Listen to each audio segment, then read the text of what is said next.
Bon bah salut les potos, nous allons parler aujourd'hui de cette revue de Solo Leveling épisode 3.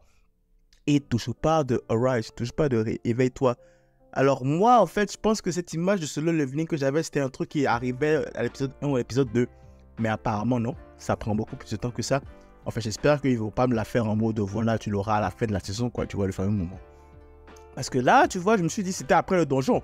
Le donjon est fini, voilà, il va level up et tout, c'est bon. Il a déjà eu son moment où il a failli clamser, où il a souffert. C'est bon, il a droit à sa seconde chance, il a demandé une seconde chance. Donc là, le fameux power up arrive. Et non, c'était pas ça. Je me suis dit, ok, d'accord, tranquille, il n'y a pas de souci. Ok, je continue de regarder l'épisode. Et là, il commence par nous teaser avec le délire de double éveil. Et là, le truc de double éveil, c'était super. Je me suis dit, ah ok, donc c'est là qu'on va découvrir qu'en fait, Jinwoo, c'est un gars super OP et tout. Et bah non, pas du tout. Ils arrivent et nous disent qu'en fait le gars est encore plus faible qu'avant. Genre, ils se demandent même comment il a fait pour être chasseur, comment il a fait pour survivre. C'est en fait le truc, c'est que ça a l'air que rien n'est sorti de ce donjon-là, à part justement le fait que lui puisse pouvoir contrôler sa PS en mode jeu vidéo. Mais à part ça, extérieurement, rien n'est ressorti de ce donjon-là, si ce n'est que il y en a qui sont morts. Il y en a qui ont survécu malgré eux. Et qu'en fait, il n'y a aucune preuve tangible que ce qui s'est passé, s'est passé. Parce que quand les autorités sont arrivées, enfin, quand les personnes un peu plus compétentes sont arrivées pour les sauver, il n'y avait plus rien. Et là, ça commence à être bizarre. Bref, donc là, tu as ce concept-là, en fait, que j'aime bien, en fait. Au début, l'anime, en fait, se voulait ramener genre des concepts, genre de jeux vidéo, guild et tout ça, sans pour autant ramener le truc, genre l'aspect jeu vidéo en lui-même. Enfin, c'est ce que je comprenais. Mais là, du coup, avec le personnage, je pense que finalement, en fait, ça va ramener le concept du jeu vidéo, mais seulement au niveau du personnage principal. Après, je me trompe peut-être qu'au niveau de l'aventure, il y aura quelqu'un d'autre qui aura le même délire que lui. Mais pour le moment, je pense qu'il est le seul, parce que déjà, lui, il est le seul à le voir. Et du coup, je pense que ce sera le seul parce que techniquement, tu n'es pas supposé évoluer dans ce monde.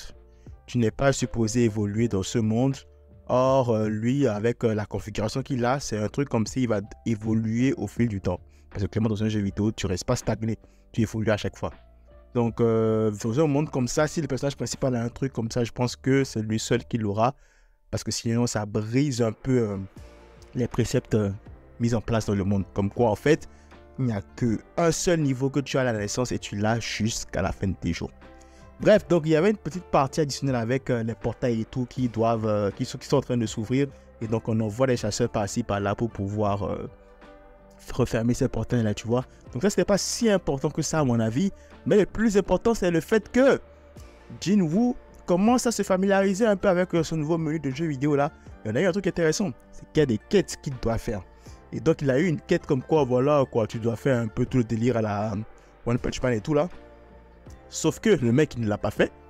Et du coup, il s'est retrouvé avec une quête de survie à faire. Et la quête de survie était 1000 fois plus difficile, si vous voulez mon avis, que ce qu'il était supposé faire de manière genre journalière. Donc, je me dis, et quand je regardais l'épisode, je me suis dit, mais attends, imagine ça nous arrivait à chacun de nous dans la vie. En mode, voilà, tu as un truc à faire, mais tu ne veux pas, et tu es puni avec une quête beaucoup plus hardcore que ça. Parce qu'on va pas se mentir, la quête qu'il avait, elle était hardcore.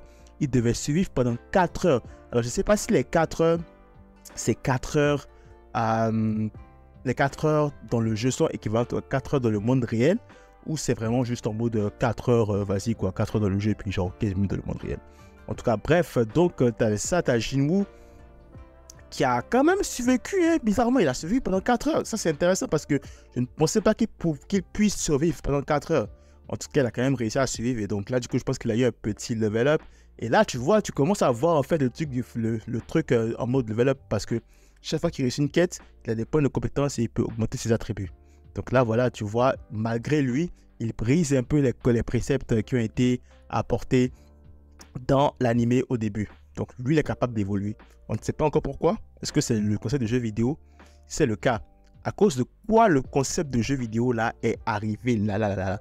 Et pourquoi est-ce que c'est le seul qui en est bénéficiaire? Ça, je veux savoir. Est-ce que c'est à cause de l'épreuve ou c'est à cause d'autre chose? Ça, j'aimerais savoir. J'espère qu'ils apporteront une réponse à ça parce que sinon, ça me fera un peu me décevoir quand même. Je trouve que c'est un peu trop facile, mais je pense qu'ils auront une réponse à ça.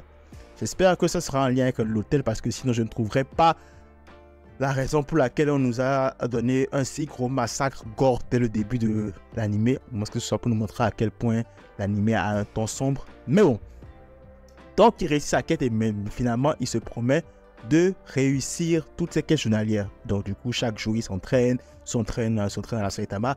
Et un truc que j'ai aimé, c'est que ça a pris un chemin un peu différent de ce qui se fait d'habitude. C'est que oui, tu as l'arc dans ton entraînement, mais tu n'as pas en même temps genre une ellipse genre temporelle en mode voilà, il s'est entraîné, maintenant voilà, on voit les résultats de son entraînement. Non, on le voit progresser petit à petit. Enfin, du moins, dans cet épisode, on ne l'a pas vu genre directement après son entraînement. On le voit s'entraîner, on le voit évoluer petit à petit. Et là, maintenant, on va le voir récolter les premiers fruits de son entraînement. C'est-à-dire que là, maintenant, en fait, là, il va voir maintenant de quoi il est capable après autant d'entraînement. Et ça va directement avec le donjon secret dont il a reçu la clé après avoir réussi un certain nombre de quêtes journalières, si tu veux. Là, il arrive dans le donjon. Et là, il affronte les gobelets qu'il avait affrontés avant. Tout se passe bien, tu vois, c'est tranquille et tout. Bon, au début, il galère un peu. Là, il arrive à gérer jusqu'à ce qu'il y ait un loup rouge qui arrive. Et là, on le voit un peu en PLS. Et là, donc, c'est en ça que je disais tout à l'heure que j'aimais bien le fait qu'ils prennent leur temps de nous montrer étape par étape les progrès de Jinwoo, au lieu de nous montrer directement genre la fin, quoi, tu vois. Là, même s'il s'entraîne beaucoup, là, quand même, il va galérer contre un loup, là, maintenant, tu vois. On sait qu'il sera en PLS. Maintenant, je me demande qu'est-ce qui va se passer au prochain épisode.